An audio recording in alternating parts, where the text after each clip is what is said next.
우리가 천국이나 영생, 부활을 이렇게 이야기하면 현실과는 동떨어진 사건으로 보고 별 관심을 갖지 않습니다. 그래서 지금 내게 중요한 것은 내세가 아니라 현세에서 어떻게 사느냐, 먹고 사는 문제가 더 중요하고 시급하다고 말합니다. 그리고 사람이 죽으면 그만이지 무슨 천국이 있고 또 죽은 자가 다시 부활하여서 영생하는가. 아예 믿지 않는 자들도 있고 설상 우리가 믿는다 할지라도 현세에 매여 마음에 와닿지도 않고 뜬구름 잡는 식으로 밖에 들리지 않을 때도 있습니다. 근데 여러분, 실제 우리가 죽음 이후에 사후의 세계, 천국과 지옥, 그리고 죽은 자가 다시 사는 이 부활을 믿는 것과 믿지 않고 사는 것은 오늘 현재를 살아가는데 절대적으로 중요하고 삶에 지대한 영향을 준다는 사실을 기억해야 합니다.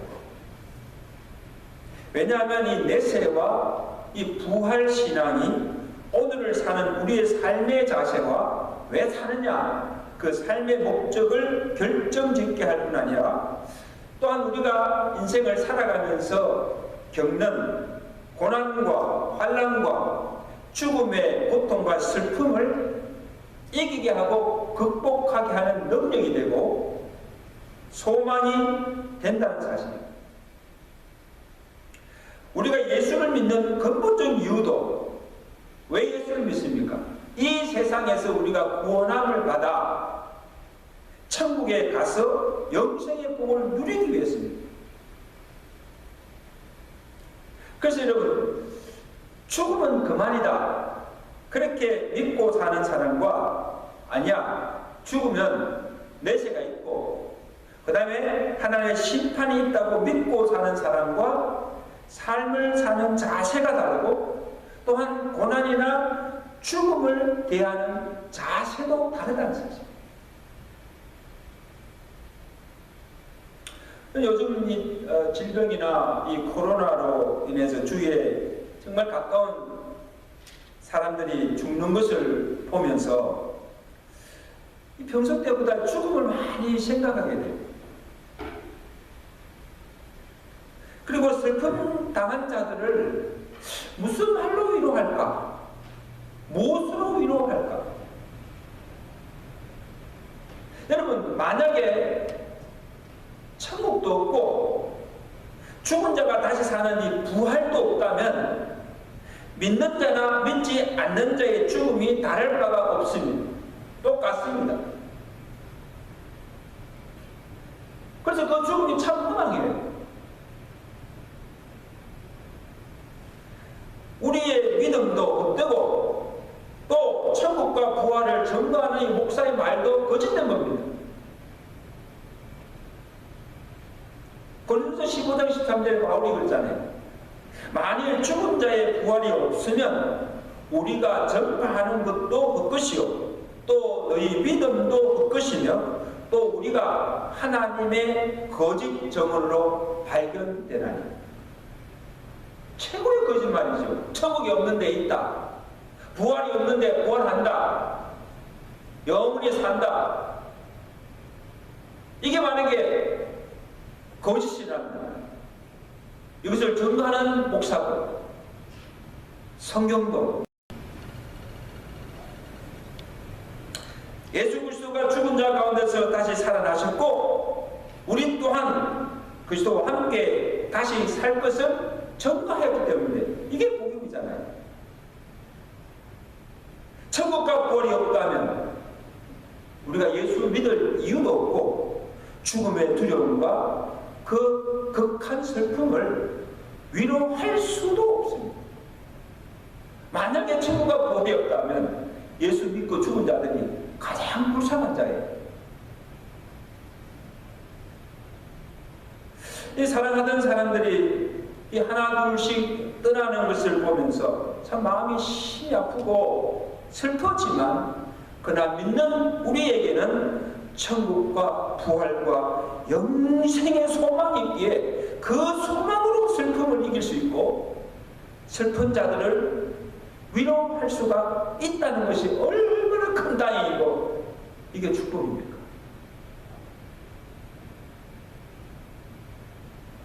여러분, 오늘은 예수님께서 이 부활이 없다고 하는 사두개인들에게 부활이 있음을 증거하고 있습니다. 어느 날 부활을 믿지 못하는 이 사두개인들에게 예수님께 와서 이런 질문을 합니다.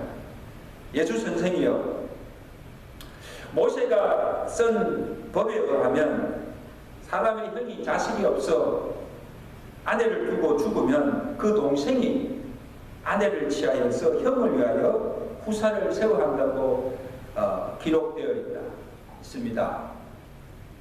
그런데 어떤 사람이 형제가 7 있는데 7 형제 모두가 이 관습대로 그 형의 아내를 그 형의 여자를 아내로 데리고 살다가 자식이 없이 죽었습니다. 7 형제가 다 죽었습니다.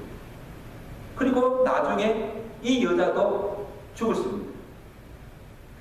근데 만약에 부활할 때 천국에서 이들이 다 살아난다면 그러면 이 여자는 누구의 아내가 됩니까? 그런 질문을 합니다. 정말 엉뚱하고 괴변적인 질문이죠. 이 사두개인들이 예수님께 이 질문을 한 이유는 그 예수님을 책잡고 부활이 없다는 것을 증명하기 위해서.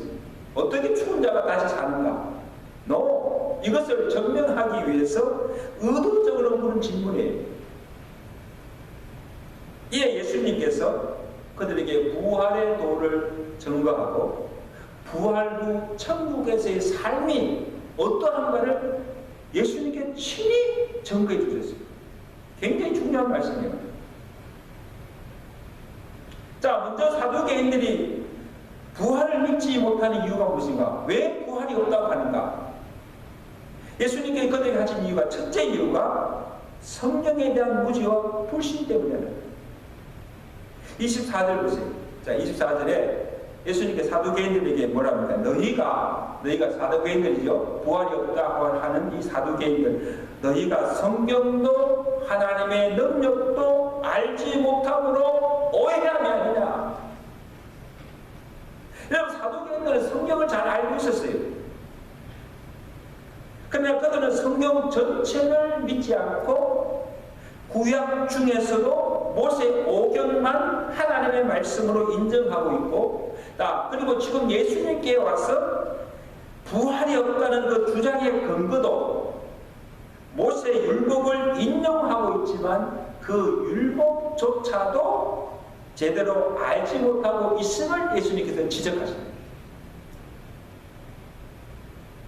너희가 아는 대로 모세 율법에 하나님을 아브라함의 하나님, 야곱의 하나님, 이삭의 하나님으로 부르고 있지 않느냐?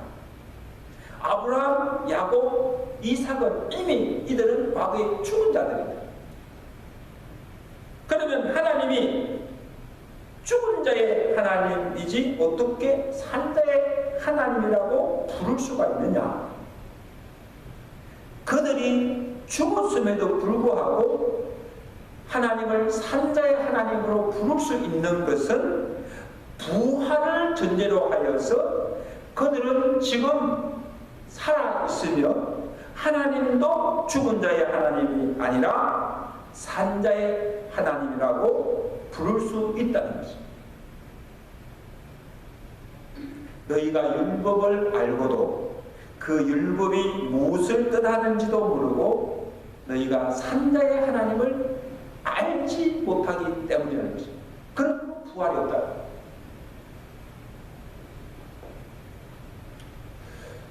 여러분, 그러면 오늘 우리가 어떻게 부활을 믿을 수가 있습니까?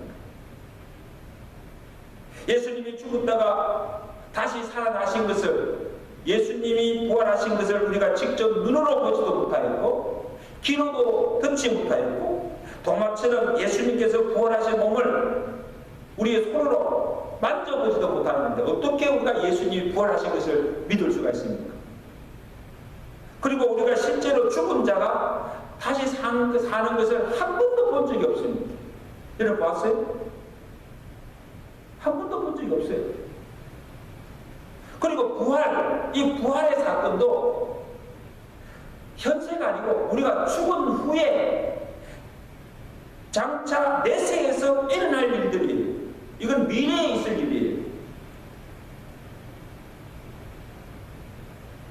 성경에 기록된 하나님의 말씀이 예수님이 죽었다가 다시 살아나신 그 부활을 사실로 증거하고 있고, 우리 또한 부활의 첫 열매이신 예수님과 함께 다시 살아날 것을 성경이 우리에게 증거해 주고 있기 때문에. 고린도서 15장 3절이죠. 성경대로 그리스도께서 우리 죄를 위해 어떻게 죽으실 뿐 아니라 성경대로 사흘 만에 다시 살아나셨느니라. 아멘. 로마서 6장 8절에는 우리가 그리스도와 함께 죽었으면 또한 그와 함께 살 줄을 믿노니, 이는 그리스도께서 죽은 자 가운데서 살아나셨음에 다시 죽지 아니하시고 사망이 다시 그를 주장하지 못할 줄을 우리가 알미로다. 아멘. 아멘이십니까?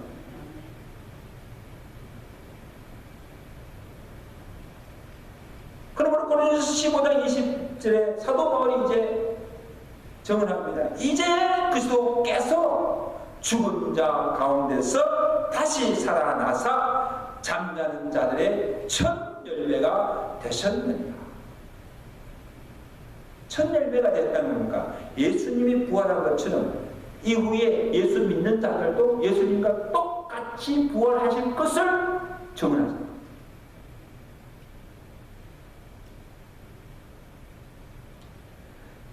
여러분, 우리가 진실로 이 성경이 하나님의 영감으로 기록된 하나님의 말씀으로 믿는다고 한다면 예수의 부활뿐 아니라 죽은 자가 다시 사는 부활도 믿을 수 있는 것입니다.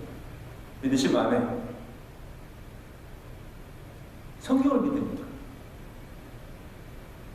이 성경대로 믿는 것이 곧 부활신앙입니다. 그 다음에 그들이 부활이 없다고 하는 이유는 하나님의 전능하심을 믿지 못하기 때문입니다. 어떻게 죽은 자가 다시 살 수 있느냐? 인간의 어술이나 과학이나 지혜나 능력으로는 불가능해요. 아무런 죽은 자를 어떻게 살릴 수가 있습니까? 그러나 사람으로는 불가능하나 하나님으로는 하실 수 있다는 거예요. 왜? 하나님은 어떤 분이십니까? 이 우주 만물을 말씀으로 창조하시고 무에서 유를 불가능을 가능케 하시며 죽은 자를 살리는 전능하신 하나님이기 때문에.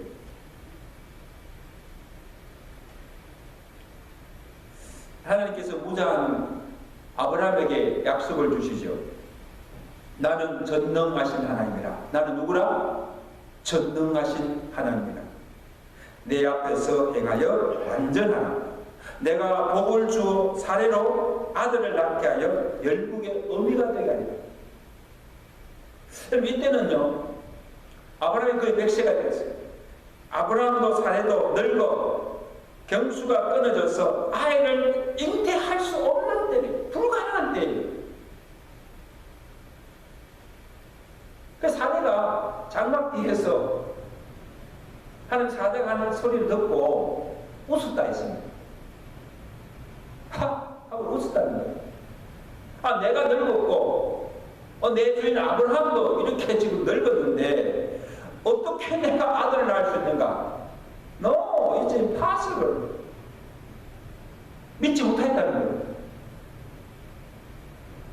하나님께서 이를 보시고 아브라함에게 말씀하십니다. 뭐라 하십니까?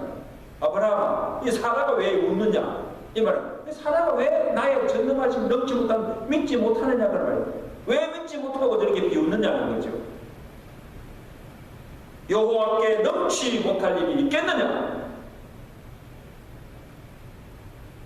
예, 아브라함이 전능하신 하나님을 믿었다고 기록하고 있습니다. 그 믿음이 어떤 믿음인가 하면 로마서 4장 18절에 아브라함이 자기 몸의 죽은 것 같음과 사례의 태의 죽음 같음을 알고도 믿음이 약하여지지 아니하고 약속하신 그것을 뭡니까? 하나님께서 그에게 약속했잖아요. 사례에게 아들이 있을 것이다. 그것을 능히 이루실 줄을 확신하였으니 믿었으니 이것을 저에게 의로 여기시다. 할렐루야. 하나님께서 그 아브라함의 그 믿음을 귀히 여기시고 의로 여기시고 그 믿음을 통하여서 사라의 갇힌 태를 여시고 새 생명을 얻게 하시다는 거예요. 그 아들이 누굽니까? 이삭. 여러분, 하나님이 우리 사람을 어떻게 지었어요? 사람을 어떻게 지었어요? 흙으로 사람을 빚으시고 그 다음에 그 코에 생기를 부어 넣어서 생명이 되게 하셔서 영혼과 육체를 가진 사람으로 창조하셨습니다. 그래서 우리가 죽으면 어떻게 됩니까? 사람이 죽으면 그 육체는 썩어서 어디로? 흙으로 돌아갑니다. 왜? 흙으로 지었습니까? 그리고 그 영혼은 하나님께로 올라갑니다. 그래서 이 육체와 영혼이 분리되는 것이 이게 죽음입니다. 근데 그 죽은 사람이 다시 어떻게 삽니까? 마지막 그날에 무덤에 장사되어 잠자던 자들이 일어나고 그 육체에 다시 영을 불어넣어 살게 하는 것이 이것이 부활의 능력이에요. 이게 부활이에요. 죽었던 육체와 영이 다시 합하여져 다시 살아나는 것. 이게 부활입니다. 흙과 생기로 사람을 창조하신 그 능력이 죽었던 우리를 다시 살게 하시는 거예요. 이게 하나님의 전능하십니다.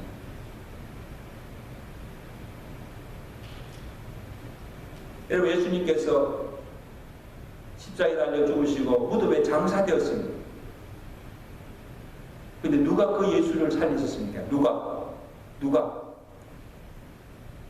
바울이 유대인들 앞에서 증언합니다. 너희가 십자가에 못 박혀 죽인 예수를 하나님이 죽은 자 가운데서 다시 살리시고 우리의 주와 그리스도가 되게 하셨느니라. 누가? 전능하신 하나님. 그의 능력으로 예수를 죽은 자 가운데서 다시 살리시다는 거죠. 부활케 하셨다는 거예요. 저는 장례식 집회 때마다 이 앞에 이 간 속에 누워있는 이 망자들을 봅니다. 영혼이 없는 시체, 인격과 영혼이 없는 시체만 남깁니다. 그래서 그 시신은 땅에 장사되거나 화장하면 나중에 한 줌의 재밖에 없어요. 애쉬이잖아요. 유골밖에 남지 않아요. 만약에 그것으로 끝나려고 한다면 이 죽음보다 더 험한 것이 없고 이 죽음보다 더 큰 고통이나 슬픔이 없는 거예요. 그걸로 다 끝나고 사라진다고 합니다. 얼마나 허무해요.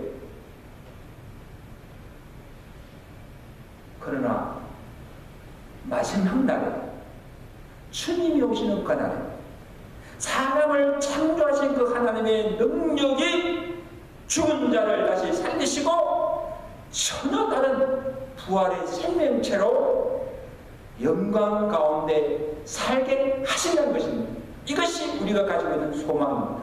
아멘. 하나님이 다시 살리신다는 거예요. 그리고 다시 살아날 때는 현재가 입고 있는 이 육체와는 다른 부활체로 살아난다. 이것이 우리가 믿는 부활신앙입니다. 여러분 정말 그렇게 믿으세요? 그러면 어떤 상태로 다시 살아나는 부활하는가? 첫째는 영으로만 아니라 육체를 가진 신령한 몸으로 부활합니다. 고린도전서 15장이 부활장이잖아요. 여러분 우리가 분명히 아셔야 돼요. 그냥 알지 마시고 분명히 아셔야 돼요. 우리가 어떻게 부활하는가. 사도 바울이 이 부활의 상태를 구체적으로 표현합니다. 썩을 것으로 심고 썩지 아니할 것으로 다시 살며 욕된 것으로 심고 영광스러운 것으로 다시 살며 약한 것을 심고 강한 것으로 다시 살며 육의 몸으로 심고 신령한 몸으로 다시 살아나나니 육의 몸이 있은즉 영의 몸도 있느니라. 저는 여러분 일주일 내내 이 말씀을 묵상했어요. 내가 죽어서 다시 살아나 부활할 때 내가 어떤 몸으로 부활하는가 묵상할 때 너무너무 감격스러운 거예요. 영광스러운 거예요. 여러분 보세요. 지금 우리가 입고 있는 이 육체는 병듭니다. 그리고 약해요. 그리고 나이가 갈수록 쇠하여져가요. 그래서 죽고 나면 썩고 마는 것이 이 육체예요. 육체 덩어리예요.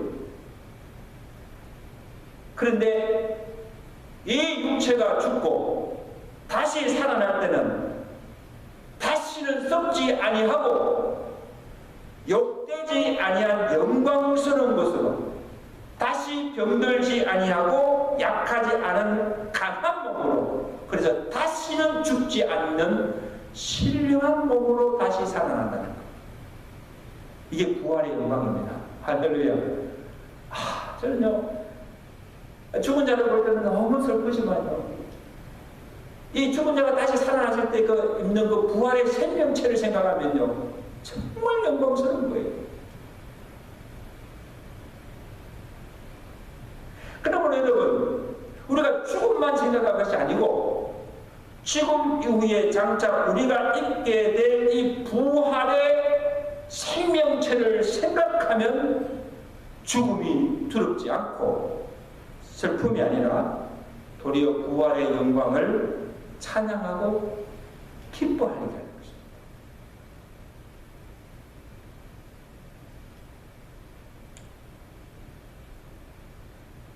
그 다음 두 번째로 우리의 인격 또한 전혀 다른 성품으로 변하여 우리가 천사와 같이 되고 인간관계도 전혀 새로운 관계로 들어간다는 것.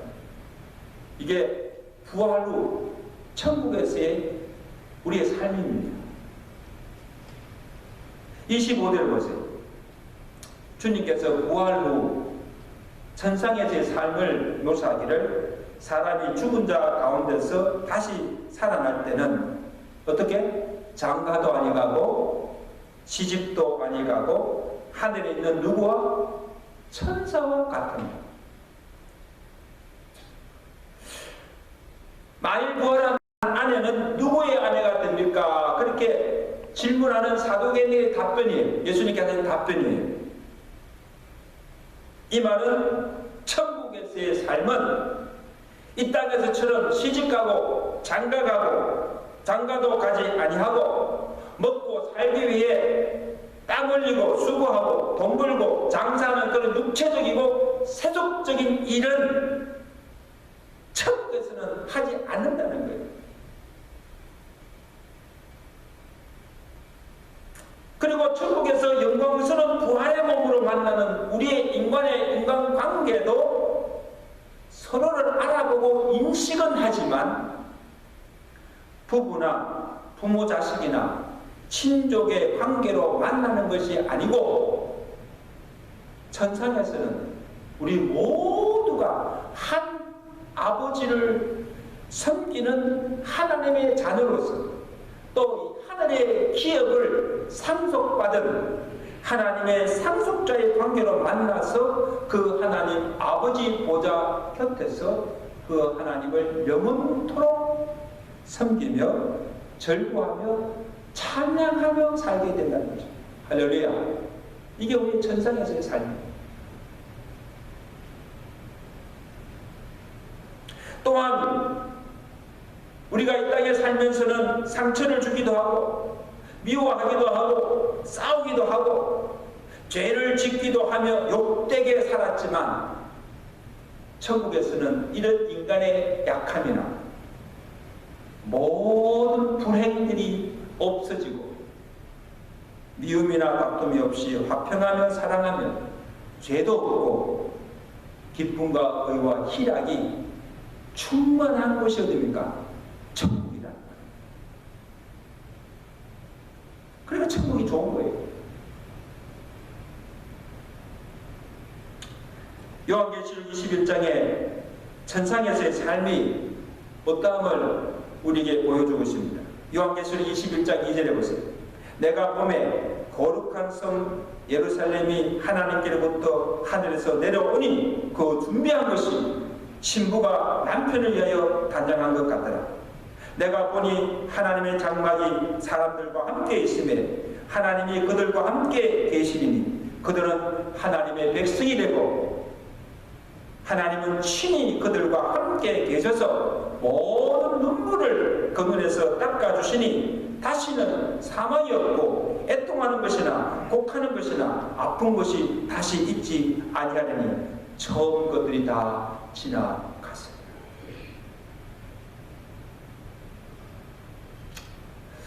여러분 최근에 참 먼저 앞서 가신 이 성도님들의 죽음을 보면 참으로 안타깝고 허망하고 슬픈 아픔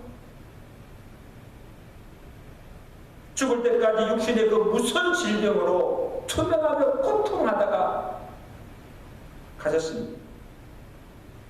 여러분 아신 대로 우리 이종주 집사님 같은 경우는 폐암 수술 받고 항암 치료까지 받았습니다. 해본 중에 코비드-19 이 감염되어서 결국 폐렴으로 돌아가셨잖아요. 죽는 것도 안타깝지만 더 안타까운 것은 가족이나 아무도 임종을 보지 못하고 이 장례식조차도 치르지 못하고 그냥 화장으로 그 인생을 끝나는 거예요. 얼마나 안타깝고 무엇으로 그 슬픔을 위로할 수가 있겠습니까?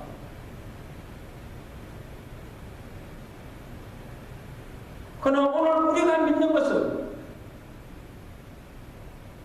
이제 그들이 죽어서 들어간 곳이 어떤 곳인가 하는 것입니다.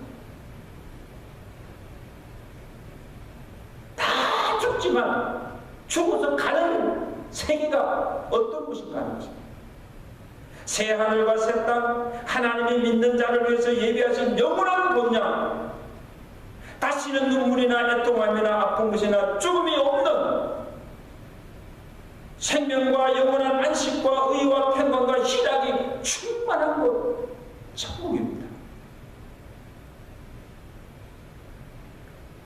그래서 사도 바울이 고백하기를 현재 우리가 당하는 고난은 장차 우리가 천국에서 누릴 영광과 좋게 비교할 수가 없도다. 할렐루야. 좋게 비교할 수 없다. 그러므로 사는 것보다 차라리 내 몸이 떠나 주와 함께 하는 것이라. 여러분 바울이요 얼마나 천국을 소망하며 그 천국의 삶을 동경하였으면 차라리 내가 죽고 지금이라도 주님께 가는 것이 좋다는 거예요. 이제 말씀했습니다. 산성도 여러분, 이 땅에 영원한 것이 없습니다.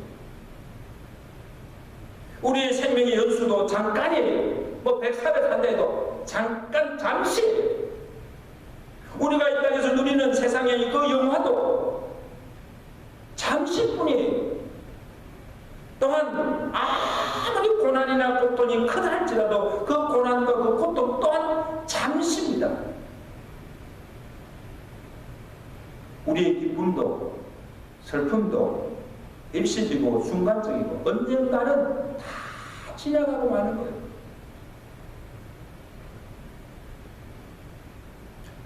우리가 죽는 자들의 죽음을 보고 무작정 슬퍼할 뿐만 아니라 안타까워할 뿐만 아니고 이 세상보다 더 좋은 세상에서 이제 이 땅의 모든 수고와 슬픔을 거치고 하나님의 품 안에 안겨 영원한 안식과 기쁨을 누리며 살며 또한 믿는 우리도 죽어서 그곳에 가서 앞서간 성도들과 함께 살 큰 하늘 소망하며 죽음의 두려움도 그 슬픔도 이길 수밖에 없는 줄로 믿습니다.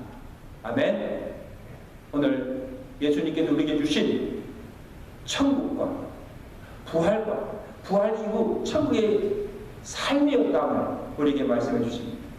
정말 우리가 진정 이것을 믿음으로 우리의 남은 때를 성령 살아가시는 여러분 되시기를 축원합니다. 축원합니다. 기도하겠습니다.